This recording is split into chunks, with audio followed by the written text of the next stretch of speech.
जय माता की। ज्योतिष एक अद्भुत विषय जिसके बारे में हम अपने हर वीडियो में लगातार बात करते आ रहे हैं। समझना उसको बहुत ज़रूरी है। जब आप समझ जाएंगे तो आपको बहुत अच्छा लगेगा, रोमांचित होंगे आप कि देखिए आपके जीवन में हर ग्रह अपना काम कर रहा है। आप समझ नहीं रहे हैं, ये आपने नहीं समझा है, वह तो आपको समझ रहे हैं ना।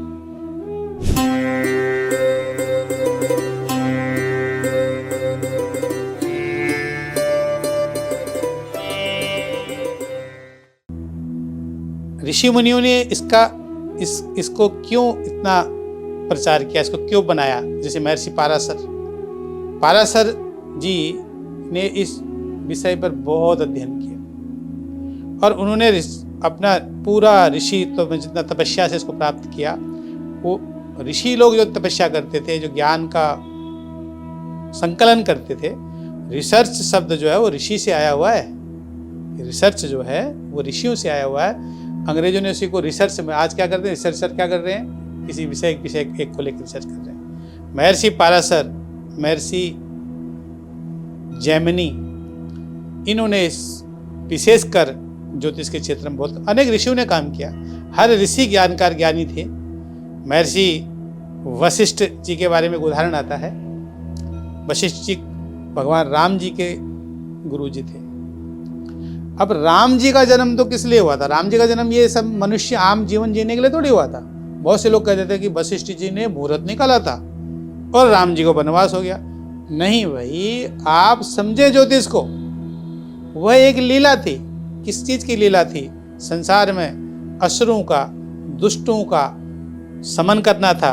अच्छे जो प्राणी थे, जो मनुष्य जो जीना अच्छे से जीवन जीते थे, उनको आगे बढ़ाना था। राम जी की लीला थी।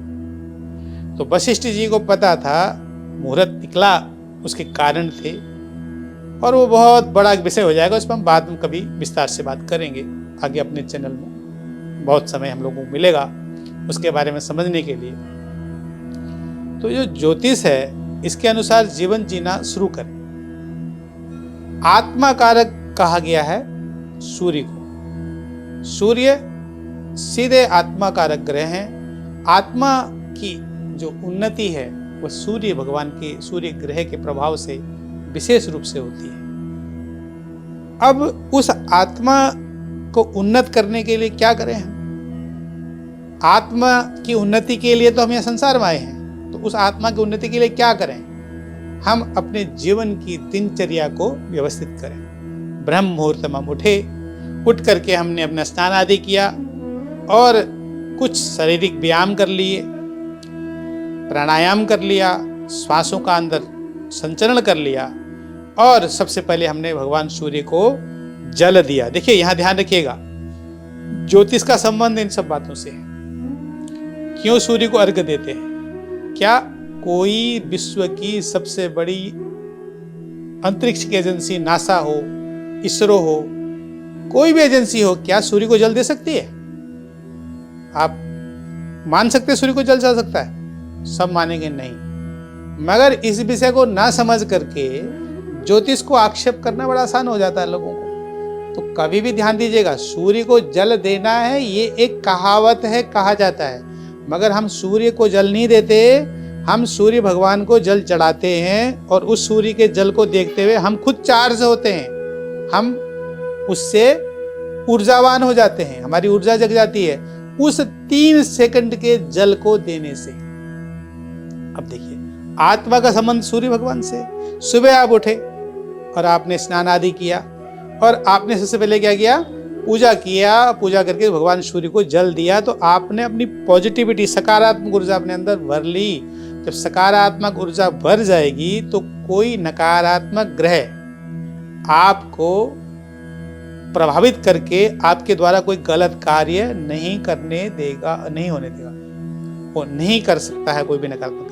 वो करना भी चाहेगा तो नहीं कर पाएंगे, क्योंकि आपकी जो अपनी एनर्जी है, आपका जो अपना ऊर्जा आभा मंडल है, वो इतना बलवान हो गया कि आप उस अनहोनी से या उस तकलीफ से कई बच जाएंगे। कई बार आपने देखा होगा ना, जरा सा फर्क होता है, गाड़ी बच के निकल जाती है, और जरा ज़्यादा फर्क में भी गाड़ियाँ भिड़ जाती हैं।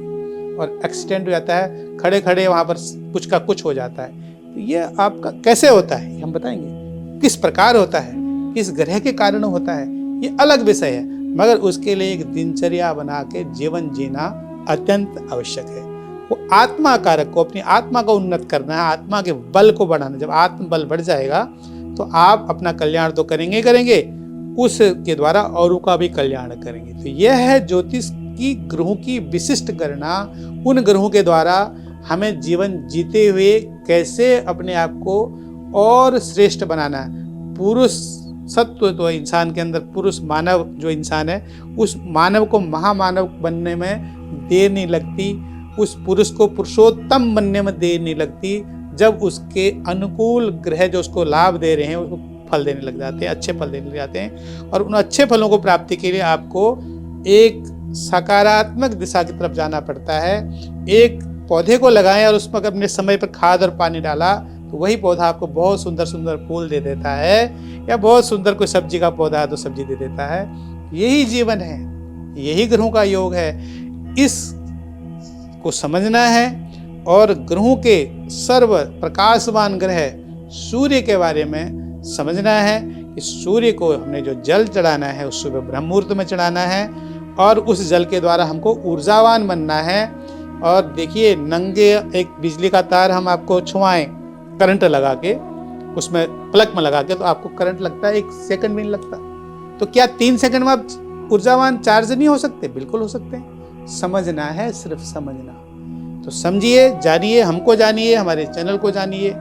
आगे आप इसको लगातार देखिए, पीछे का समझिए। आप पहले अपने आप को समझिए, अपने ग्रहों को समझिए, तब आप अन्य चीज़ों के बारे में, क्या जीवन में घटना हो रही है, कैसा हो रहा है, अच्छा होगा, विवाह होगा, नौकरी लगेगी, या जीवन में कोई धन धान्य की कमी हो रही है, वो पूरी नहीं हो रही है, उसके कारण को समझना आपके लिए आसान होगा। आप जब कारण समझ के उन चीज़ों के लिए पूरा करेंगे, उन चीज़ों में बढ़ेंगे कि भोजन तो खाते हैं, सेहत नहीं बनती, स्वास्थ्य नहीं बनता, धन तो कमाते हैं, रुकता नहीं। अरे भाई, क्यों नहीं रुकता? यही तो समझना है ना। उसको समझेंगे तो उसके लिए आपको हमारे साथ चलना पड़ेगा, समझना पड़ेगा।